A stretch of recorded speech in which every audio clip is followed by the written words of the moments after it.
Hello everyone. This video is part 8 for past year NIT questions from the chapter of Principles of Inheritance and Variation. So let us have a look at these questions. So the first question asked in year 1989. A normal green male maize is crossed with albino female. The progeny is albino because. So read the question again. A normal green male maize is crossed with albino female and now the progeny is albino because trait for albinism is dominant. The albinos have biochemical to destroy plastids derived from green male. Plastids are inherited from female parent. Green plastids of male must have mutated. So what is the right answer here?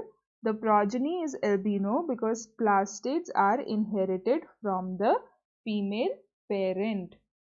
Okay, maternal inheritance or cytoplasmic inheritance involves transmission of plasma gene from the maternal cytoplasm to the offspring, and that is why plastids are inherited from the female parent, and that is why the progeny is also albino. So the right answer is C. What contribute to the success of Mendel?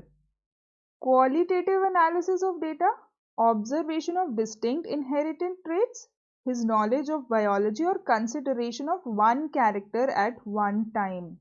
So which amongst these contributed to the success of Mendel? The right answer is his consideration of one character at one time. So the answer is D. Consideration of one character with two contrasting conditions at one time contributed to Mendel's success in proposing the laws of inheritance of traits. His choice of experimental plant as P and use of statistical methods also contributed to his success. Okay, so you should also know these two other factors. Sometimes in questions they can also add these and ask. So consideration of one character at one time, statistical method, and also his choice of P as the experimental plant contributed. But in this question there is only the option of consideration of one character at one time, so the right answer is D. Haploids are able to express both recessive and dominant alleles or mutations because there are many alleles for gene, two alleles for gene, only one allele for each gene in the individual, only one allele in a gene. So what are haploids? Haploids have only one allele for each gene in the individual. Okay, in haploid organisms, every gene, irrespective of dominant or recessive, and every mutation finds its expression because there is only one allele for each gene in the haploid individual. Okay, because there is only one allele, there is no dominant allele that is present to suppress the recessive allele, and that is why both recessive and dominant are expressed. Recessive allele is able to express as there is no alternative dominant allele for producing its masking effect on recessive allele. Okay, that is why what is the right answer? The right answer is C. Only one allele for each gene in the individual is present in haploids. Therefore, they are able to express both recessive and dominant alleles or mutations. The term linkage was coined by T. Bevori, Gregor Mendel, W. Sutton, or T. H. Morgan. So you must remember the names of the scientists. These are the things we always keep on stressing because these are very straightforward questions. And if you know the answer, it's a very easy area to score points. So the term linkage was coined by T. H. Morgan. Thomas Hunt Morgan also won the Nobel Prize in 1933 in physiology or medicine for the function of chromosomes in heredity, and he was the one who coined the term linkage. So the right answer is D. T. H. Morgan. In our society, women are blamed for producing female child. Choose the correct answer for sex determination in humans. Due to some defects in women. Due to some defect like aspermia in man. Due to genetic makeup of particular sperm which fertilizes the egg, Due to genetic makeup of the egg. So what causes formation of the female child? Is it due to some defects in women? No. Is it due to some defects like aspermia in man? No.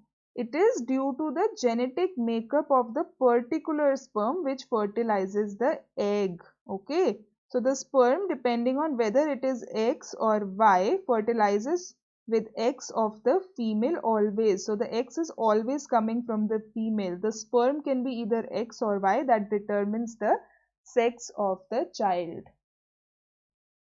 So in case of humans, the sex determining mechanism is XY type.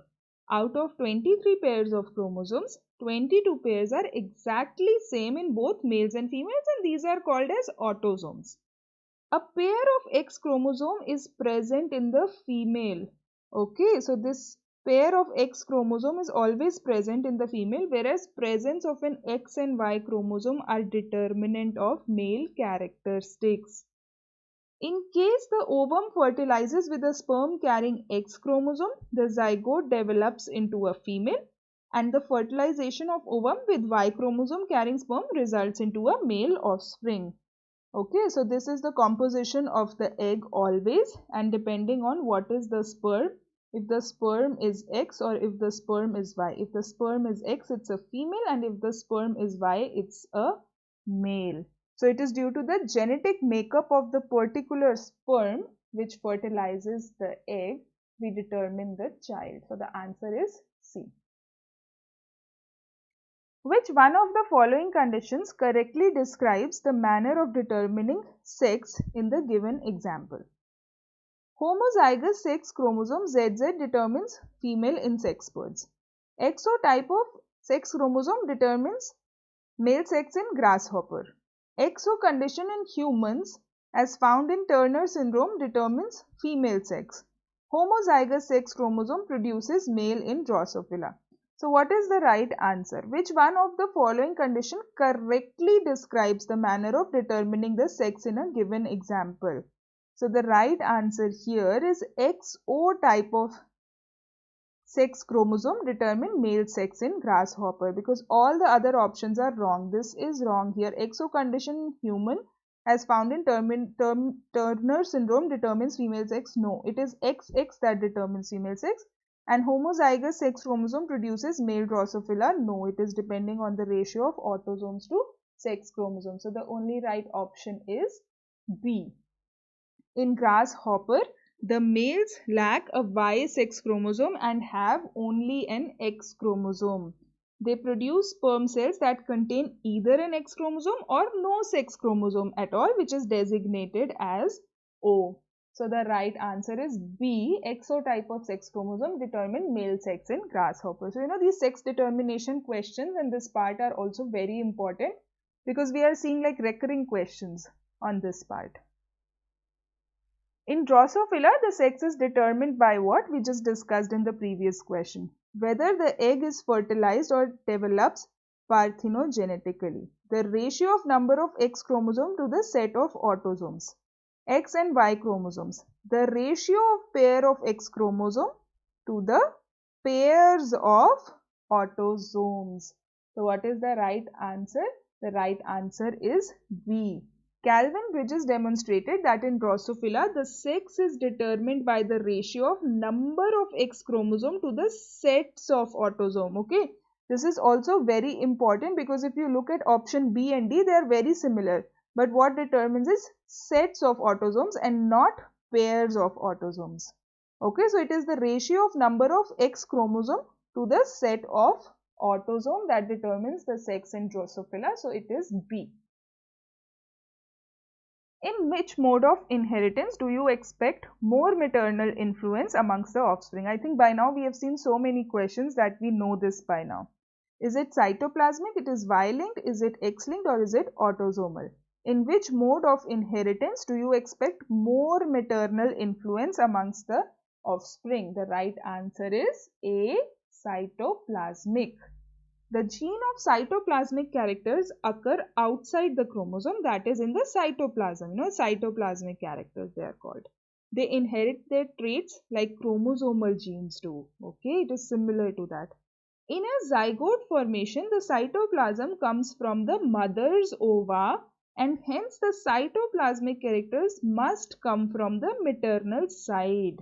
And this is the reason that cytoplasmic inheritance is also called as maternal inheritance. Okay, so the right answer here is A, cytoplasmic. Crossing over that results in genetic recombination in higher organism occurs between what? Very straightforward question. That genetic recombination in higher organisms occurs between, is it sister chromatids of a bivalent, non-sister chromatids of bivalent, two daughter nuclei, or two different bivalents? So the right answer here is B, non-sister chromatids of a bivalent. Crossing over occurs between non-sister chromatids of two homologous chromosomes. Homologous chromosomes form a bivalent. Crossing over occurs between chromosomes in a nucleus. Okay. So crossing over in genetic recombination is between non-sister chromatids of a bivalent. So answer is B. So the next question is, when a cluster of genes show linkage behavior, we have seen so many questions on linkage also.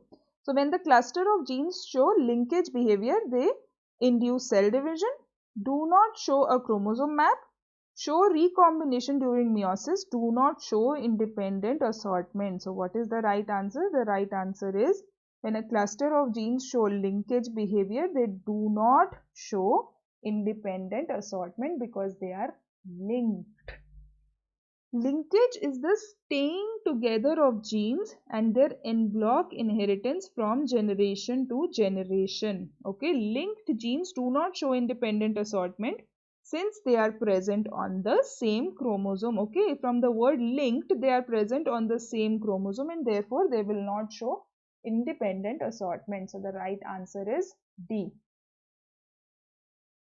Number of Barr body present in each somatic cell of a female is 1, 2, 3, 4. Why is the Barr body formed? The Barr body is the inactivated X chromosome in female. And how many X chromosomes are inactivated in a female? 1. So the right answer is A, 1. Okay, 1 Barr body is present in each somatic cell of the female. So one of the X chromosome is inactivated. The right answer is A. Drosophila flies with XXY genotype are females, but in case of humans, such individuals are abnormal males having Klinefelter syndrome. This indicates what? Okay, so this is an application based question. So Drosophila with XXY genotype are females, but in humans, such genotype results in Klinefelter's syndrome. They are abnormal males. This indicates what? The Y chromosome has no role in sex determination. In Drosophila, the Y chromosome is essential for sex determination. The Y chromosome is male determining in humans. The Y chromosome is female determining in Drosophila. So what is the right answer? Is it the Y chromosome has no role in sex determination? No, this is a wrong statement. In Drosophila, the Y chromosome is essential for sex determination. That is also wrong. It is the ratio of autosome to the sex chromosome, the set of autosome to the sex chromosomes. And the Y chromosome is the female determining in Drosophila. So the only right option is the Y chromosome is male determining in case of humans. Okay. So in humans, the Y chromosome bears the androgenic factor on the male determining factor, whereas in Drosophila, the ratio of sex chromosome to autosome is the factor determining sex of the individual. Okay, so this is a very easy question. It's just that the question is framed in a way that it can be confusing sometimes. But the right answer is C. Genetic identity of a human male is determined by autosomes, nucleolus, sex chromosome, cell organelles. This is a very easy question and everybody of us know the answer, that the genetic identity of the human male is determined by sex chromosomes. Okay, so the answer is C. Allosomes or sex chromosomes determine the sex of individual. The rest of the chromosomes are called as autosomes. And nucleolus is a cell organelle that is involved in synthesis of ribosomes. So the right answer is sex chromosome which is option C. An individual exhibiting both male and female sexual characteristics in the body is known as, you should read the question very nicely. An individual exhibiting both male and female sexual characteristics. Is it hermaphrodite? Is it intersex? It is gynandomorph, or it is bisexual?